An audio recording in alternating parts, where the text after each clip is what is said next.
Hello दोस्तों, स्वागत है आप सभी का एक बार फिर से आपके अपने यूट्यूब चैनल स्टडी प्लेटफॉर्म पे। दोस्तों, आज के इस सेशन में हम बात करेंगे बीए फर्स्ट सेमेस्टर के इकोनॉमिक के एक बहुत इंपॉर्टेंट टॉपिक मांग के नियम के बारे में। ठीक है, मांग का नियम क्या है, बहुत इंपॉर्टेंट है। हर तरीके के कंपटीशन एग्ज़ाम में पूछा जाता है, बीए में पूछा जाता है। बीए के साथ अगर आप किसी भी कंपटीशन एग्ज़ाम की तैयारी कर रहे हैं ना, तब भी इन टॉपिक्स को समझना बहुत ही इंपॉर्टेंट हो जाता है। तो ये जो टॉपिक आपका है यूनिट 1 में है।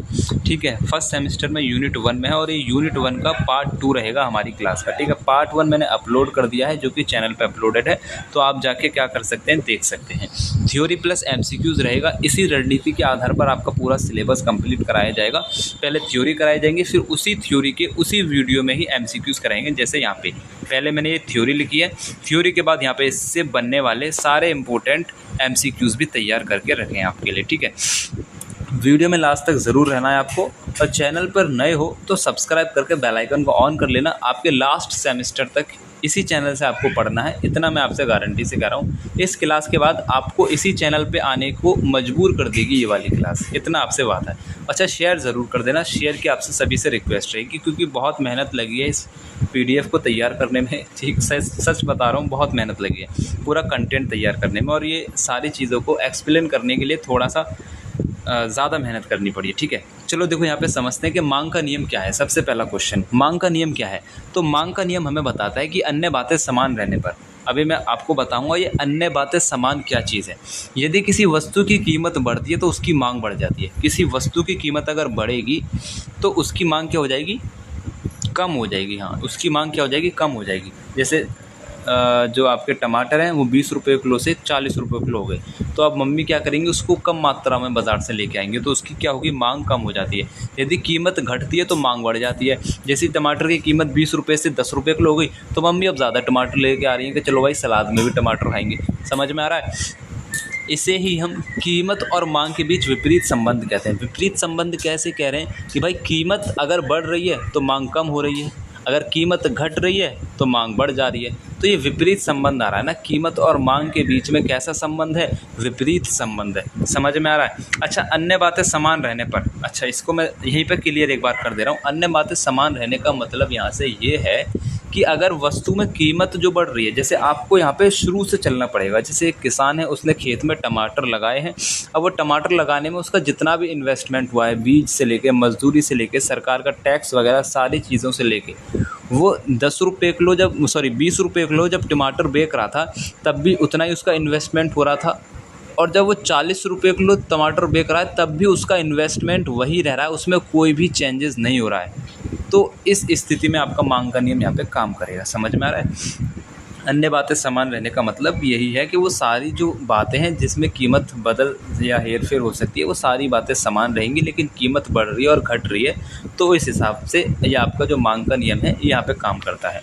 तो मांग वक्र का ढाल, यहाँ पे बहुत इंपॉर्टेंट क्वेश्चन, मांग वक्र का जो ढाल होता है, मांग वक्र हमेशा बाएँ से दाएँ नीचे की तरफ होता है। बायाँ यानी कि लेफ्ट हैंड साइड से राइट हैंड साइड की तरफ, नीचे की तरफ, इस तरीके से आपका होता है हमेशा, इस तरीके से। समझ में आ रहा है? अभी आपको और अच्छे से समझाऊंगा। डाउनवर्ड स्लोपिंग होता है, गिरता है। इसका मुख्य कारण यह है कि जैसे जैसे वस्तु सस्ती होती है, उपभोक्ता उसे अधिक खरीदना पसंद करते हैं। जैसे कीमत सस्ती हो रही है तो आपकी मम्मी टमाटर ज़्यादा खरीद रही है ना। पहले आपका 20 रुपये किलो था, फिर 10 रुपये किलो हुआ, फिर 15 रुपये किलो, फिर 2 रुपये किलो, तो अब आपके घर में ज़्यादा मात्रा में टमाटर आने लगे हैं ना। इसी तरीके से जैसे यहाँ पे एक हमने कर्व बनाते हैं, एक आपका ग्राफ बनाते हैं, ये y है और ये आपका x है। यहाँ पे हम टमाटर की कीमत ले रहे हैं, टमाटर भी ले रहे हैं, और यहाँ पे हम टमाटर की मात्रा ले रहे हैं। टमाटर जो है मान लेते हैं यहाँ पे 40 रुपये किलो, ऊपर यहाँ पे 40 रुपये किलो है, तब मम्मी आपकी जो है सिर्फ आधी किलो टमाटर लेके आ रही है, या फिर 1 या 2 टमाटर लेके आ रही हैं, और वो 1 या 2 टमाटर यहाँ पे मान लेते हैं, इस तरीके से रहेगा। अब जैसे टमाटर की कीमत आपकी 30 रुपये किलो हुई, तो मम्मी ने थोड़ी सी मात्रा टमाटर की इस तरीके से बढ़ा दी। अब टमाटर की मात्रा कितनी है, यहाँ पे ये मात्रा है टमाटर की, यहाँ पे मात्रा है, और यहाँ पे कीमत है किसकी, टमाटर की। तो जैसे कीमत और कम हुई, आपकी मम्मी ने और मात्रा बढ़ा दी टमाटर की, जैसे और कम हुई, तो इस तरीके से।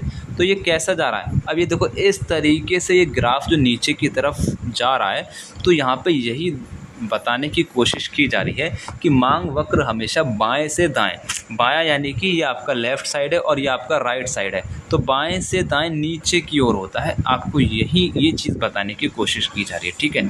मांग को प्रभावित करने वाले मुख्य कारक क्या हैं, यानी कि मांग जो है आपकी जो डिमांड है, डिमांड प्रभावित का मतलब है कि मांग बढ़ेगी या फिर मांग घटेगी, उसको प्रभावित करने वाले कारक क्या है, तो वस्तु की अपनी कीमत सबसे महत्वपूर्ण कारक यही होता है। अगर वस्तु टमाटर जो है आपका 20 रुपये किलो है और वो अचानक से 40 रुपये किलो हो जाता है, यानी कि मांग को प्रभावित करने वाला कारक है वस्तु की अपनी कीमत। वस्तु क्या है, टमाटर, टमाटर की कीमत 20 रुपये से 40 रुपये किलो महंगी हो गई, तो मांग प्रभावित क्या होगी, मांग में कमी आ जाएगी। समझ में आ रहा है। उपभोक्ता की आय, अगर मान लो टमाटर 40 रुपये किलो भी हो गया लेकिन उपभोक्ता की आय बढ़ गई, पहले वो 100 रुपये कमा रहा था, वो 200 रुपये कमा रहा है, तो वो 40 रुपये किलो में भी 1 किलो टमाटर खरीद लेगा।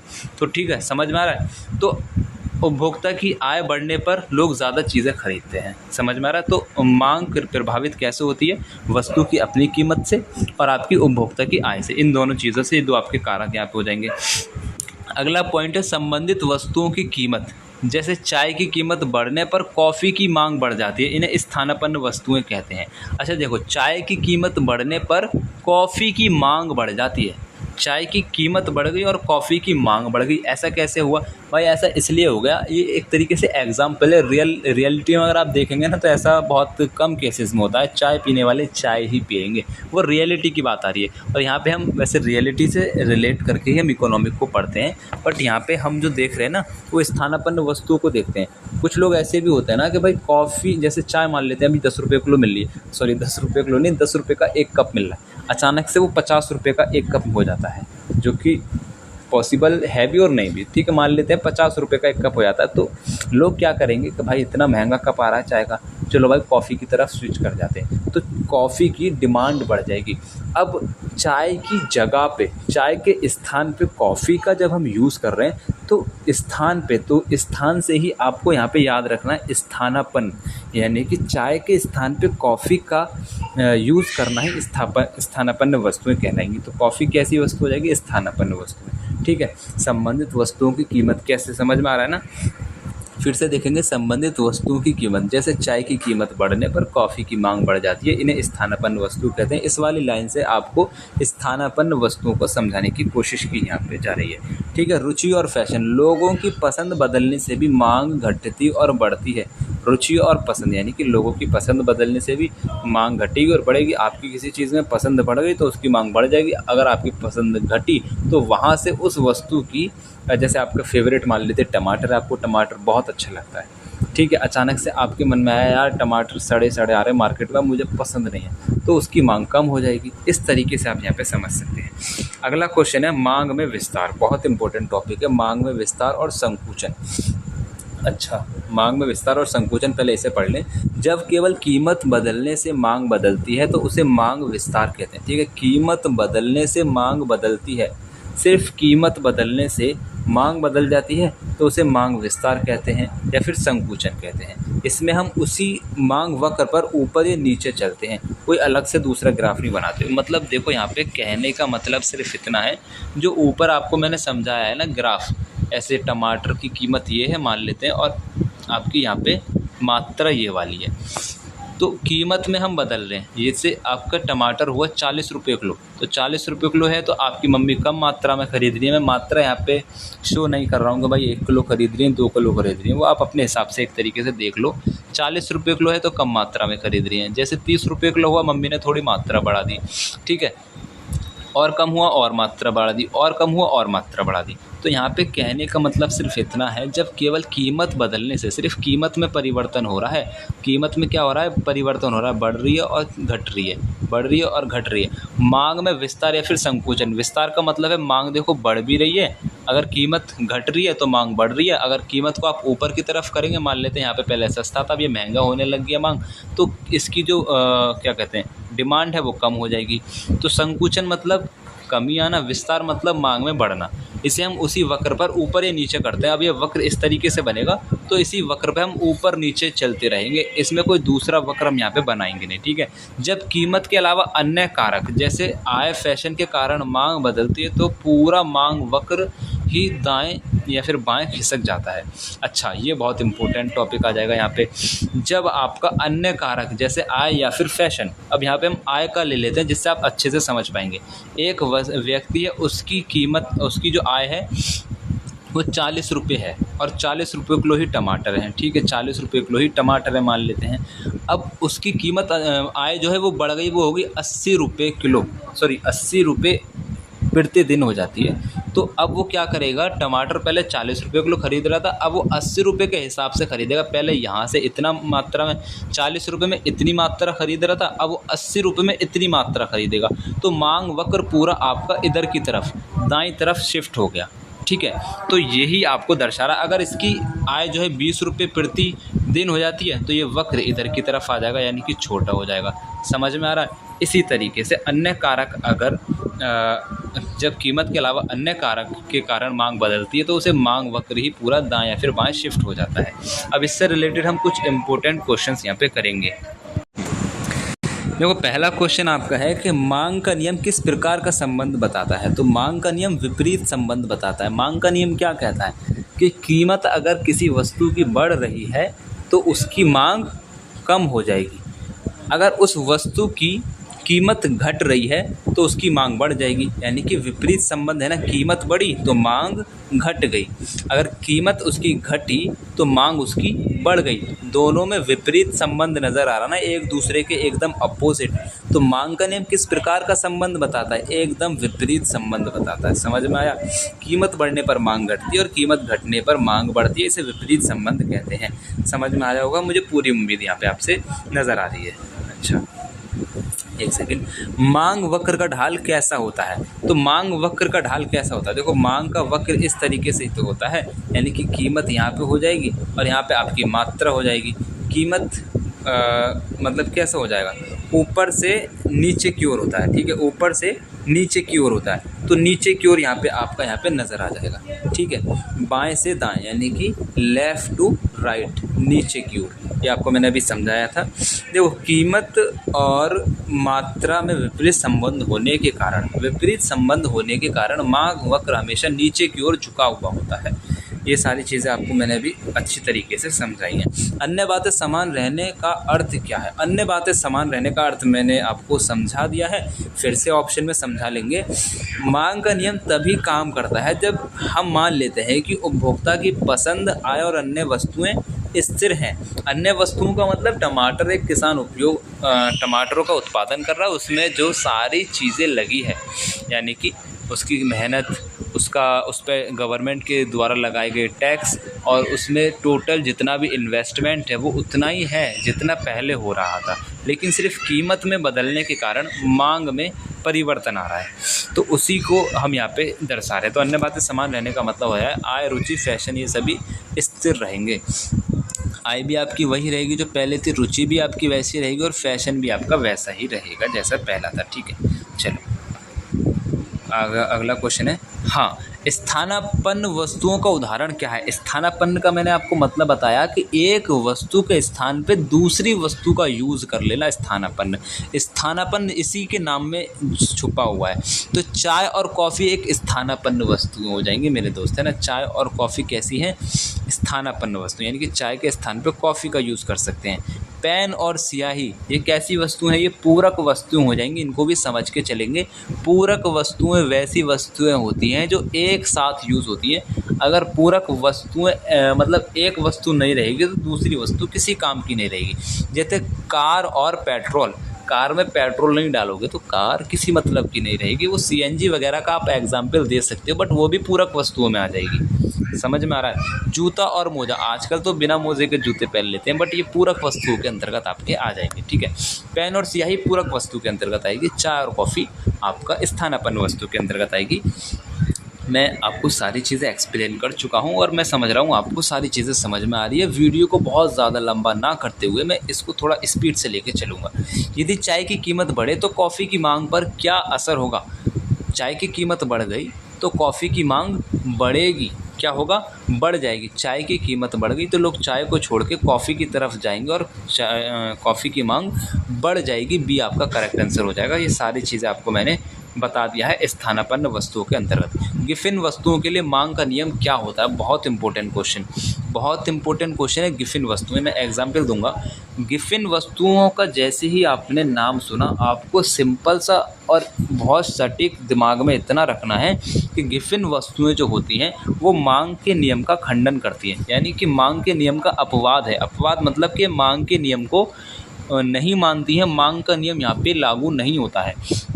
मांग का नियम में एक बार रिकॉल करा दूं। मांग का नियम कहता है कि किसी वस्तु की कीमत बढ़ेगी तो उसकी मांग कम हो जाएगी, अगर किसी वस्तु की कीमत कम होगी तो उसकी मांग बढ़ जाएगी। मांग का नियम ये कहता है। और ये गिफिन वस्तुओं में मांग का नियम क्या कहता है कि अगर किसी वस्तु की कीमत बढ़ रही है तो उसकी मांग भी बढ़ जाएगी, अगर किसी वस्तु की कीमत घट रही है तो उसकी मांग भी घट जाएगी। ये गिफिन वस्तुएं हैं। और ये गिफिन वस्तुएं कैसी वस्तुएं होती हैं, मैं आपको एक एग्जाम्पल से यहाँ पे बताने की कोशिश करूँगा, उसके बाद हम इसके ऑप्शन लगाएंगे। देखो, गिफिन वस्तु बहुत ध्यान से समझना। गिफिन वस्तुएं ऐसी वस्तुएं होती हैं जो बहुत ही गरीबी के टाइम पे हमको यूज़ करनी पड़ती है। एक एग्जाम्पल यहाँ पे लेते हैं। मान लेते हैं एक ऐसा परिवार है, बहुत गरीब परिवार है, और उसकी जो आय है वो 100 रुपये है, यानी कि उसकी प्रतिदिन की आय है 100 रुपये। और उसके घर में एक बड़ा परिवार है, और उस बड़े परिवार को चलाने के लिए उसे 10 किलो आटा चाहिए होता है और कुछ साथ में सब्जियां चाहिए होती है। तो अभी क्या है, उसके पास दो ऑप्शन है। गेहूं का रेट जो है, पूरा एग्जाम्पल यहाँ पे ले रहे हैं, वो क्या खाता है, जौ खाता है। ठीक है, जौ या फिर बाजरा ले लेते हैं, जौ ले लेते हैं। जौ और आटा, जो है 10 रुपये किलो और आटा है 30 रुपये किलो। ठीक है, तो 100 रुपये में उसे 5 किलो आटा करना है और थोड़ा सा अपना सब्ज़ी का इंतज़ाम करना है। सब्ज़ी वो कुछ भी कर लेगा। तो अगर वो 5 किलो करेगा तो इसमें अगर वो 3 किलो, यानी कि 3 किलो नहीं 4 किलो लेगा, 4 किलो आपका जौ लेगा तो 40 रुपये का हो जाएगा। 1 किलो आपका गेहूँ लेगा तो 30 रुपये का हो जाएगा, 70 रुपये हो जाएंगे। तो 70 रुपये का आपका ये सामान ले लेगा और आपका 30 रुपये का अपना सब्ज़ी वगैरह ले लेगा। 100 रुपये का उसका हिसाब किताब हो गया। ये सारी चीज़ें ठीक चल रही हैं। अब जैसे ही जौ की जो कीमत है, जौ या फिर ये बाजरा, जो भी आपने इसका एग्जाम्पल लिया, मान लेते हैं जौ है, जौ की कीमत में जैसे ही वृद्धि होती है कितने रुपए की, 5 रुपये की, यानी कि ये हो जाता है फिर 15 रुपये किलो। तो अब वो क्या करेगा, क्योंकि उसे वज़न जो करना है, मात्रा जो करनी है वो 5 किलो रखनी है। अगर वो जौ का त्याग करके भाई महंगा हो गया और वो कहे कि भाई अब मैं जो है क्या करूं, आटा खरीद ले रहा हूं, तो आटा अगर वो 5 किलो खरीदेगा यहाँ पे, तो ये तो 150 रुपये का हो जाएगा। और 150 रुपये तो उसके पास है ही नहीं, उसके पास 100 रुपये हैं। तो वो आटे को तो नहीं खरीद सकता। वो क्या करेगा, आटे को छोड़ देगा और जो पहले 4 किलो खरीद रहा था, अब वो पूरा 5 किलो खरीदेगा। क्या खरीदेगा, पूरा 5 किलो जौ खरीदेगा। और कितने का, 15 पंजे 75 रुपये का जौ खरीदेगा और 25 रुपये की सब्ज़ी खरीदेगा। तो आपका क्या हो जाएगा यहाँ पे, उसका कीमत बढ़ने से भी उसने उसकी ज़्यादा मात्रा खरीदी। ऐसी ही स्थिति पैदा होती है और वो गिफिन वस्तुएं कहलाती हैं। और यहाँ पे एक चीज़ आपको याद रखनी है, इसके सामने इससे सस्ता और दूसरा विकल्प मौजूद नहीं होता। यानी कि जौ 15 रुपये किलो है, जौ से और कोई भी सस्ता विकल्प मौजूद नहीं है खाने का, इसलिए वो मजबूरी है। ठीक है, यहाँ पे एक बहुत मजबूरी है जहाँ पे उसको ये चीज़ें ख़रीदनी पड़ रही है, ऐसा आपको लेके चलना। और ये एक प्रैक्टिकल एग्ज़ाम्पल है, तो इसी को आपको यहाँ पे लेकर चलना है। अच्छा देखिए, जैसे मान लेते हैं अगर वहाँ पे कीमत उसकी सस्ती हो जाती है, जैसे मान लेते हैं उसकी कीमत क्या हो जाती है, सस्ती हो जाती है। वो 5 रुपये किलो जौ हो जाता है और 30 रुपये किलो आपका गेहूँ ही रहता है। ठीक है, तो वो क्या करेगा, 5 रुपये किलो हो गया जौ और 30 रुपये किलो हो गया गेहूँ। तो गेहूँ जो खरीदेगा वो 2 किलो खरीदेगा। कितना खरीदेगा, 2 किलो खरीदेगा, तो आपका ये 60 रुपये का हो गया। और 3 किलो खरीदेगा आपका जौ, तो ये हो जाएगा 15 रुपये का। 15 और 60 75। हाँ, तो हाँ सही है, बिल्कुल ठीक है। अब जौ की कीमत कितनी हुई, 5 रुपये, तो उसने कितना खरीदा, 3 रुपये। पहले वो कितना खरीदा, 10 रुपये किलो थी तो वो 4 किलो खरीद रहा था। 5 रुपये किलो, यानी कि कीमत कम होने से उसने मात्रा भी कम कर दी, 3 किलो। क्यों कर दी, क्योंकि अब वो ऐसा सोच रहा है कि भाई मैं थोड़ी सी अच्छा खाना खा लूँ, यानी कि आटा खा लूँ। 30 रुपये किलो पहले 1 किलो ले रहा था, अब उसने गेहूँ की मात्रा बढ़ा के 2 किलो कर दी, क्योंकि उसकी जो गिफिन वस्तु है उसकी कीमत कम हुई, तो उसने उधर कमी कर दी, यानी कि थोड़ा अच्छा खाना खाने के लिए उसने उसकी मात्रा में कमी कर दी। इस तरीके से यहाँ पे ये काम करता है नियम, ठीक है। तो 75 रुपये का उसने अपना 5 किलो का आटा तैयार किया और 25 रुपये में उसने बाकी अपनी सब्ज़ी वगैरह तैयार की। इस तरीके से यहाँ पे गिफिन वस्तुएं हो जाती हैं। गिफिन वस्तुएं प्रैक्टिकल लाइफ में यूज़ होती हैं और ये एक एग्जाम्पल था, मैं आपको आगे समझाऊंगा, ठीक है। एक वैज्ञानिक थे, उनका नाम रॉबर्ट करके था, शायद याद नहीं आ रहा है, रॉबर्ट गिफिन था शायद, है ना। गिफिन वस्तुएं मांग के नियम का अपवाद है। इनकी कीमत बढ़ने पर मांग भी बढ़ जाती है और जैसे मैंने आपको समझाया है बिल्कुल वैसे ही ये काम करता है। इसमें आपको बिल्कुल भी छेड़छाड़ करने की ज़रूरत नहीं है कि भाई सर अपनी तरफ से कहानी बना रहे हैं, कुछ भी मान ले रहे हैं। वो मान नहीं ले रहा हूँ मैं, ऐसा हुआ है प्रैक्टिकल लाइफ में, तब ये एग्जाम्पल दिए गए हैं, ठीक है। क्वेश्चन नंबर 7 है कि मांग में विस्तार का कारण क्या है। मांग में विस्तार का कारण क्या हो जाएगा, तो वस्तु की कीमत में वृद्धि। वस्तु की कीमत में वृद्धि जो है मांग में विस्तार का कारण है। मांग में विस्तार का कारण वस्तु की कीमत में वृद्धि, नहीं मैं गलत लगा रहा हूँ। वस्तु की कीमत में कमी, वेरी गुड। वस्तु की कीमत में कमी होगी तो मांग में अपने आप वृद्धि हो जाएगी, ठीक है। तो ये यहाँ पे करेक्ट आंसर हो जाएगा। केवल कीमत कम होने से जब मांग बढ़ती है तो उसे विस्तार कहते हैं। केवल कीमत कम होने से मांग में जब वृद्धि हो जाएगी उसे विस्तार कहते हैं। और केवल कीमत बढ़ने से मांग में जो कमी होती है उसे संकुचन कहते हैं, ठीक है। यानी कि सुकुड़ना कहते हैं, मांग का सुकुड़ना। मांग वक्र के बाएं से दाएं खिसकने का कारण क्या है। मांग वक्र है, मांग वक्र का बाएं से दाएं खिसकने का कारण हो जाएगा कीमत में परिवर्तन, अन्य कारकों में परिवर्तन, या फिर कोई परिवर्तन नहीं। तो यहाँ पे हो जाएगा अन्य कारकों में परिवर्तन। अन्य कारकों में परिवर्तन का मतलब जब कीमत को छोड़कर अन्य चीज़ें बदलती हैं, जैसे पूरा वक्र ही शिफ्ट हो जाता है। समझ में आ रहा है। कीमत को छोड़ के अन्य कारक, जैसे ही एक सेकेंड, तो अन्य चीज़ों में यहाँ पे आप एक बहुत अच्छा उदाहरण ले लेंगे, उपभोक्ता की आय। जैसे मान लेते हैं उपभोक्ता की आय में वृद्धि होती है, ठीक है, परिवर्तन हो रहा है ना। तो उसकी आय में वृद्धि जैसे होगी, पहले वो कमा रहा था 50 रुपये, अब वो कमा रहा है 100 रुपये। तो पहले 50 रुपये में कम वस्तु खरीद रहा था, वो 100 रुपये में ज़्यादा खरीदेगा। तो पूरा बाएं से दाएं जो आपका वक्र शिफ्ट हुआ है वो कैसे हुआ है, अन्य कारकों में परिवर्तन के कारण। वस्तु की कीमत में परिवर्तन के कारण नहीं हुआ है, उपभोक्ता की आय में परिवर्तन के कारण हुआ है। आय में और कीमत में, वस्तु की कीमत में और उपभोक्ता की आय में बहुत बड़ा फ़र्क है। इसे एक समझने की गलती मत करना मेरे भाई, ठीक है। चलो क्वेश्चन नंबर 9 आपसे क्या कह रहा है, सामान्य वस्तुओं के लिए आय बढ़ने पर मांग क्या होती है। सामान्य यानी कि नॉर्मल वस्तुओं में आय बढ़ने पर मांग क्या हो जाएगी आपकी, यहाँ पे बढ़ती है। आय बढ़ने पर मांग बढ़ती है ना। तो यहाँ पे हम आय की बात कर रहे हैं, ना कि वस्तु की कीमत की। सामान्य वस्तुओं के लिए जब आय बढ़ेगी, उपभोक्ता की जब आय बढ़ जाएगी तो वो क्या करेगा, ज़्यादा मात्रा खरीदेगा चीज़ों की, ठीक है। यहाँ पे हम जो है वस्तु की कीमत की बात नहीं कर रहे हैं, यहाँ पे हम उपभोक्ता की आय की बात कर रहे हैं। तो आय बढ़ने पर मांग भी आपकी बढ़ती है, बी करेक्ट आंसर हो जाएगा। क्वेश्चन नंबर 10 आपसे कह रहा है, मांग का नियम कौन सा फलन होता है। तो मांग का नियम कीमत का फलन होता है, यानी कि मांग वस्तु की कीमत पर निर्भर करती है। वस्तु की कीमत कम होगी, मांग घटेगी। वस्तु की कीमत बढ़ेगी, मांग घटेगी। वस्तु की कीमत कम हो जाएगी, मांग बढ़ जाएगी, ठीक है। क्वेश्चन नंबर 11 क्या कह रहा है, मांग की लोच को मापने का सूत्र किसने दिया। तो मांग की लोच को मापने का सूत्र दिया है अल्फ्रेड मार्शल ने। किसने, अल्फ्रेड मार्शल ने दिया, इसको याद रखेंगे। मार्शल ने ही मांग की लोच की अवधारणा दी है। क्वेश्चन नंबर 12 आपसे क्या कह रहा है, विलासिता की वस्तुओं की मांग कैसी होती है। तो विलासिता की वस्तुओं की जो मांग होती है वो अत्यधिक लोचदार होती है, ठीक है। बी आपका करेक्ट आंसर यहाँ पे हो जाएगा। अच्छा, अब मेरा एक दिमाग काम कर रहा है, मैं सोच रहा हूँ आपको पूरा लोचदार और बेलोचदार पूरा पढ़ाने का सोच रहा हूँ। चलो मैं पढ़ा देता हूँ। देखो क्या है, विलासिता की वस्तुएं लग्जरी गुड्स, इसे पूरा हम अलग तरीके से देखते हैं। पहले आपके सामने दो शब्द आते हैं, एक आता है बेलोचदार और एक आता है लोचदार। इन दोनों शब्दों को सबसे पहले समझना है। लोचदार का मतलब होता है कि जब कीमत में परिवर्तन के कारण आपकी मांग में परिवर्तन हो जाता है तो उसको लोचदार कहते हैं।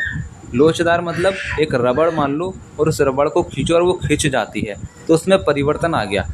समझ में आ रहा है। चाहे वस्तु महंगी हो रही है या सस्ती हो रही है, लेकिन परिवर्तन आ रहा है मांग में, समझ में आ रहा है। और बेलोचदार का मतलब कीमत कितनी भी घटे बढ़े, चाहे बढ़ जाए 1 से 1000 हो जाए या फिर 1000 से 1 रुपये हो जाए, मांग में कोई परिवर्तन नहीं आने का, समझ में आ रहा है। मांग में इतना सा भी परिवर्तन नहीं आ रहा है, उसे बेलोचदार कह रहे हैं। बेलोचदार को एक ऐसे समझो, एक सरिया है, रॉड है, और वो रॉड को आप कितना भी खींच लो वो जो है बढ़ेगी नहीं, मतलब वो आप खींचेगी नहीं, ऐसे करके आप समझ सकते हैं। देखो अब मैं समझा रहा हूँ। तो देखो यहाँ पे जो है ना 5 प्रकार की आपकी लोच होती है। कितने प्रकार की? सबसे पहले 5 प्रकार की लोच होती है। एक होती है अत्यधिक लोचदार, एक होती है बेलोचदार, एक होती है इकाई लोचदार, एक होती है पूर्णतः लोचदार, एक होती है पूर्णतः बेलोचदार। इन 5 लोच को हम यहाँ पे पढ़ेंगे।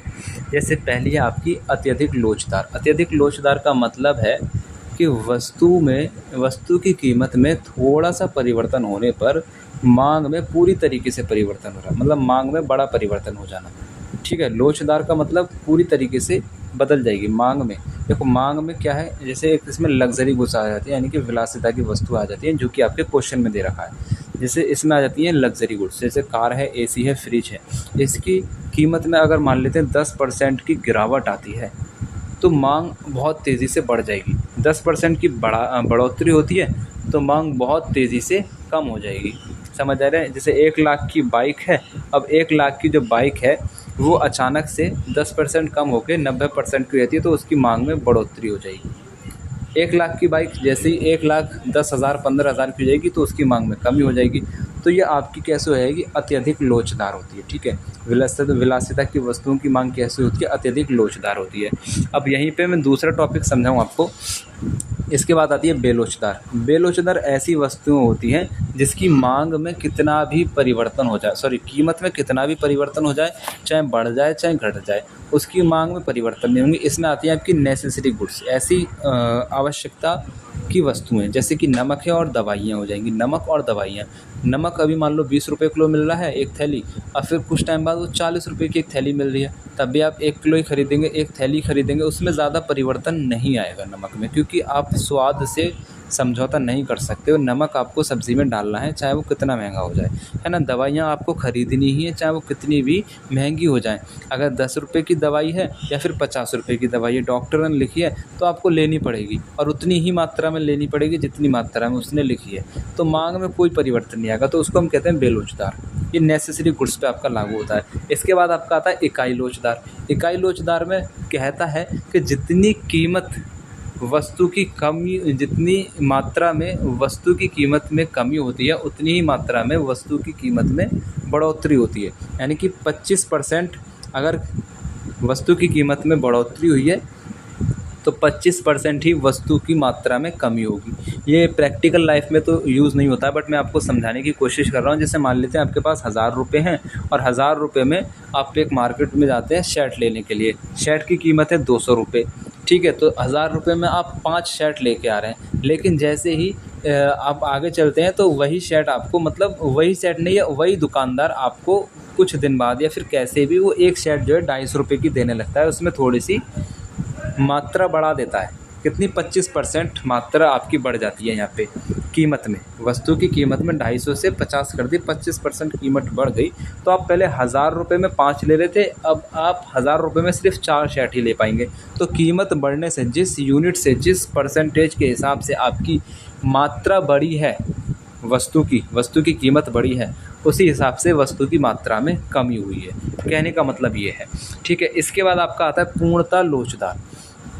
पूर्णतः लोचदार का मतलब है कि वस्तु की कीमत में नाम मात्र का परिवर्तन करने से ही पूरी तरीके से या तो मतलब आपकी मांग बढ़ जाएगी या फिर शून्य हो जाएगी। और ये जो होता है ज़्यादातर प्रतियोगी बाज़ार में वो देखने को मिलता है, यानी कि कंपटीशन मार्केट में देखने को मिलता है। यहाँ पे बहुत सारी दुकानें होती हैं। जैसे मान लेते हैं कि अगर आपकी बहुत बड़ी मार्केट में एक दुकान है और आपने 1 रुपया भी किसी वस्तु में कम किया, यानी कि आपने 1 रुपया भी सिर्फ कम कर दिया किसी वस्तु पे, तो ज़्यादा ग्राहक आपकी दुकान पे आने लगेंगे, आपकी मांग बढ़ जाएगी। और आपने 1 रुपया ही सिर्फ बढ़ा दिया तो आपकी दुकान से वो सारे ग्राहक आपके जो थे वो भी दूसरी दुकानों पे चले जाएंगे, ठीक है। तो आपका यहाँ पे जो हो जाएगा ये कंपटीशन वाले मार्केट में आपको ये वाला नियम काम करता है, यानी कि इसको हम कहते हैं पूर्णतः लोचदार। पूर्णतः लोचदार का मतलब है कि पूरी तरीके से लोचदार रहता है। आप अगर परिवर्तन नहीं भी करेंगे तब भी ऐसा देखने को मिलता है, या तो शून्य हो जाता है या फिर बढ़ जाता है। तो पूर्णतः लोचदार होता है, बदलता रहता है वहाँ पे। और एक होता है पूर्णतः बेलोचदार। ये एकदम से नेसेसरी गुड्स है, मतलब जीवन आपको बचाने वाली चीज़ है। यानी कि अगर ये 1 रुपये की कोई चीज़ मिल रही है, अगर वो 1000 की भी हो जाए तब भी आपको वो चीज़ लेनी पड़ेगी। और इसमें आपका आता है जैसे कि वेंटिलेटर हो गया, या फिर आपकी कोई इंसुलिन की दवाई हो गई, तो दवाइयाँ ही इसमें मुख्य रूप से आती हैं और वो आपको लेनी ही पड़ेगी। ये पूर्णतः बेलोचदार की कैटेगरी में आती है। तो यहाँ पे सारी चीज़ें आप समझ चुके हैं। मैं अब इसको समझाते समझाते भी थोड़ा थक गया हूँ। क्लास भी 30 मिनट की हो चुकी है। मेरे ख्याल से आप भी अब थोड़ा बोरिंग महसूस कर रहे होंगे, तो मैं इस क्लास को ज़्यादा बोरिंग महसूस ना कराते हुए इस क्लास को थोड़ा स्पीड से करूँगा, ठीक है। क्वेश्चन नंबर 12 मैंने आपको समझा दिया है। क्वेश्चन नंबर 13 है कि मांग वक्र को प्रभावित करने वाला मुख्य कारक क्या है। तो मांग वक्र को प्रभावित करने वाला मुख्य कारक आपका कीमत हो जाएगा। ये यहाँ पे करेक्ट आंसर है। आपको पता है कीमत बढ़ने से मांग कम होती है और कीमत घटने से मांग बढ़ जाती है। मांग का नियम क्या है, तो मांग का नियम एक गुणात्मक नियम हो जाएगा। गुणात्मक नियम कैसे हो जाएगा? मांग का नियम ये बताता है कि भाई कीमत बढ़ने से मांग की जो मांग जो है वो कम हो जाएगी और कीमत घटने से मांग जो है बढ़ जाएगी। सिर्फ ये यही तो बता रहा है, आपको मात्रा थोड़ी ना बता रहा है कि आपकी इतनी, मतलब आपकी कीमत बढ़ने से इतनी मात्रा कम हो जाएगी या फिर इतनी मात्रा घट जाएगी। मात्रा नहीं बता रहा है, तो मात्रात्मक कथन नहीं है, ये गुणात्मक कथन हो जाएगा। ये बताता है कि मांग बढ़ेगी या घटेगी, ये दिशा बताता है, ये नहीं बताता है कि कितनी मात्रा घटेगी। समझ में आ रहा है? तो ये आपका गुणात्मक हो जाएगा, याद रखेंगे। 15 है कि मांग में संकुचन तब होता है जब, संकुचन का मतलब है कि मांग कम कब होती है, जब कीमत आपकी बढ़ जाती है। कीमत बढ़ती है तो मांग में संकुचन होता है। कीमत बढ़ने पर लोग कम चीज़ें खरीदते हैं और इसे संकुचन कहते हैं। क्वेश्चन नंबर 16 है कि पूरक वस्तुओं का उदाहरण हो जाएगा चाय और कॉफ़ी तो आपका स्थानापन्न हो जाएंगी, कार और पेट्रोल, ठीक है। ये आपकी कैसी वस्तु है? पूरक वस्तुएं हो जाएंगी यहाँ पर, ठीक है। पूरक वस्तुएं वे हैं जो साथ मिलकर इस्तेमाल होती हैं। इसका स्पष्टीकरण ज़रूर पढ़ लेंगे। अच्छा, ये वाला PDF आपको टेलीग्राम पर मिलेगा दोस्त। आप टेलीग्राम से इस PDF को ज़रूर डाउनलोड कर लेना यार एग्ज़ाम से पहले, और ज़रूर पढ़ ज़रूर लेना, ठीक है। कोई भी दिक्कत आए तो मुझे कॉल नहीं कर सकते, मैसेज ही करना 73009758 और ये 35 मेरा व्हाट्सएप नंबर रहेगा। इस पर आप अपना क्वेश्चन पेपर भी सेंड कर देना। अपने डाउट्स कोशिश करें कमेंट्स बॉक्स में ही रखें, ताकि मैं वहीं पे आपको जवाब देता चलूँ, ठीक है। यदि उपभोक्ता की आय कम हो जाए तो मांग वक्र कैसा रहेगा? तो मांग वक्र जो है खिसकेगा। उपभोक्ता की आय कम हो जाए तो मांग वक्र किधर खिसकेगा? लेफ़्ट साइड खिसक जाएगा, ठीक है। कम आय पर लोग कम चीज़ें खरीदते हैं, इसलिए मांग वक्र बाएं शिफ्ट हो जाएगा।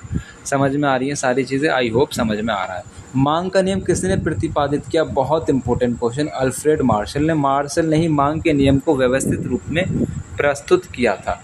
वे वस्तुएं जिनकी कीमत बढ़ने पर मांग भी बढ़ती है उन्हें कहते हैं गिफिन वस्तुएं। और वस्तु की कीमत बढ़ेगी और मांग भी बढ़ जाएगी, गिफिन वस्तुएं कहेंगे, बी करेक्ट आंसर हो जाएगा, ठीक है।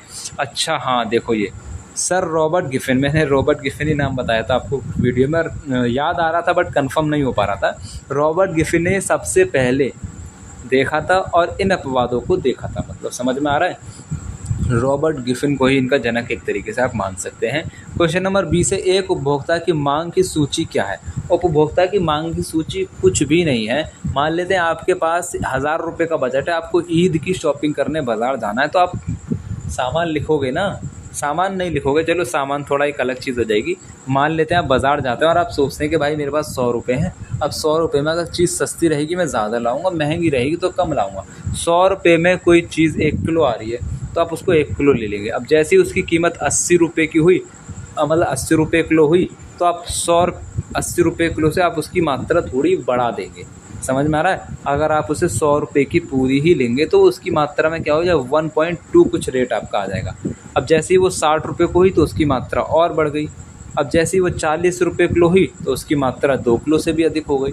तो यही आपकी मांग की सूची होती है, यानी कि कीमत और मात्रा का विवरण होता है इसमें। कीमत का, कीमत का और मात्रा का विवरण होता है। बी करेक्ट आंसर है। ये तालिका है जो अलग अलग कीमतों पर मांग की मात्रा को दर्शाती है। क्या है? एक तालिका है, एक टेबल है जो अलग अलग कीमतों पे मांग की मात्रा को दर्शाती है। आई होप आपको सारी चीज़ें समझ में आ चुकी है मेरे दोस्त। अभी बस आपको क्या करना है, मेहनत लग रही है, आपको पसंद आ रही है, लग रहा है कि हाँ सर हमारे लिए मेहनत कर रहे हैं, इतना देर से बोल रहे हैं बिना पानी पिए, बिना कुछ खा, तो चलो मैंने रोटी तो खा ली है बट पानी नहीं पिया भाई। चलो कोई बात नहीं। चैनल को सब्सक्राइब करना, बेल आइकन को ऑन कर लेना है, वीडियो को शेयर ज़रूर करना है। किस टॉपिक पे चाहिए और किस सब्जेक्ट का मैं unit wise theory plus MCQs class लेकर के आऊँ, वो भी कमेंट्स में ज़रूर बता देना है। Best of luck, thanks for watching, thanks for support, अल्लाह हाफिज़।